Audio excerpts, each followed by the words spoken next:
atau dalam bahasa Inggrisnya disebut dengan England, adalah sebuah negara bagian dari Britania Raya. Ibu kota Inggris dahulunya adalah Winchester, kemudian digantikan oleh London pada tahun 1666. Kerajaan Inggris pernah dijuluki kerajaan tempat matahari tak pernah tenggelam.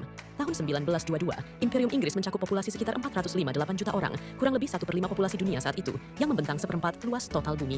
Revolusi industri yang dimulai pada abad ke-18 menjadikan Inggris sebagai negara industri pertama di dunia.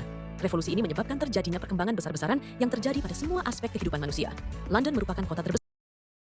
Halo, perkenalkan, nama saya Violanda Bunta, saya dari Universitas Satya Dari Mitra, Prodi Bisnis Digital, NIM 2422011.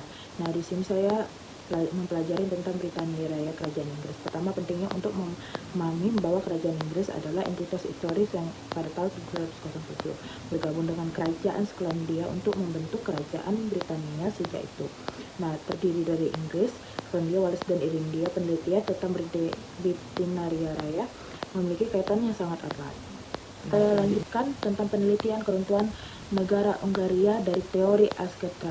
Penelitian tentang keruntuhan kerajaan Hungaria umumnya menyoroti periode setelah pertempuran Moskow tahun 1526.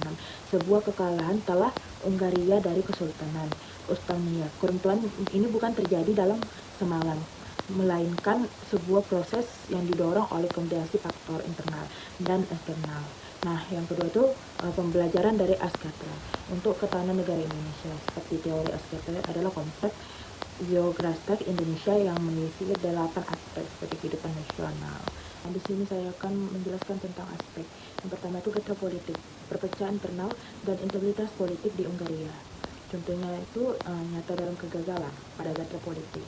Yang kedua itu gatra ekonomi, kelemahan ekonomi Hungaria yang tidak mampu menopang militernya, menunjukkan kegantengan ke gatra ekonomi. Indonesia belajar untuk terus memperkuat ekonomi nasional, memulai pemerataan pembangunan dan kemandirian agar tidak mudah goyah oleh guncangan ekonomi. Nah, yang ketiga itu gatra pertahanan keamanan, kekalahan militer dari Utmanisa dan kurangnya modernisasi pertahanan Hungaria. Nah, yang keempat itu gatra sosial budaya. Meskipun keruntuhan Hungaria tidak secara langsung disebabkan oleh ketanganan etnis dalam konteks motor perpecahan di kalangan. Nah, di sini saya membahas tentang secara singkat saja ya. Nah, di sini saya akan bahas tentang saran konkret yang dilakukan oleh mahasiswa dan juga negara. Nah, yang pertama itu meningkatkan rasa nasionalisme dan patriotisme, memahami sejarah dan budaya bangsa, luangkan waktu untuk mempelajari sejarah gitu. Dan juga kita harus cintai produk dalam negeri seperti Indonesia. Nah, selanjutnya itu ikuti serta dalam upacara kenegaraan, seperti kita harus menghadirin dan berpartisipasi aktif dalam upacara bendera. Nah, juga mendukung perekonomian yang berkelanjutan, seperti mendorong inovasi kewirausahaan, membangun ide-ide kreatif, dan berani untuk memulai usaha yang dapat menciptakan lapangan kerja.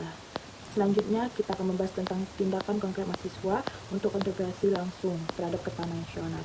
Seperti kita mahasiswa kan harus ikut aktif dalam organisasi kemasyarakatan dalam kemudaan, bergabunglah dengan organisasi mahasiswa di dalam kampus kita sendiri yang bergerak di bidang sosial, lingkungan, pendidikan. Contohnya itu menjadi relawan di komunitas desa binaan terlibat dalam gerakan kebersihan lingkungan atau menjadi pengajar bagi anak-anak kurang mampu kegiatan ini. Terima kasih banyak atas perhatian Anda semua. Mari kita bersama-sama bagian dari solusi untuk ketahanan nasional yang lebih kuat. Setiap tindakan kecil yang kita lakukan hari ini akan menjadi fondasi kokoh untuk Indonesia yang oleh tangguh di masa depan. Hidup Indonesia, Indonesia merdeka. Terima kasih.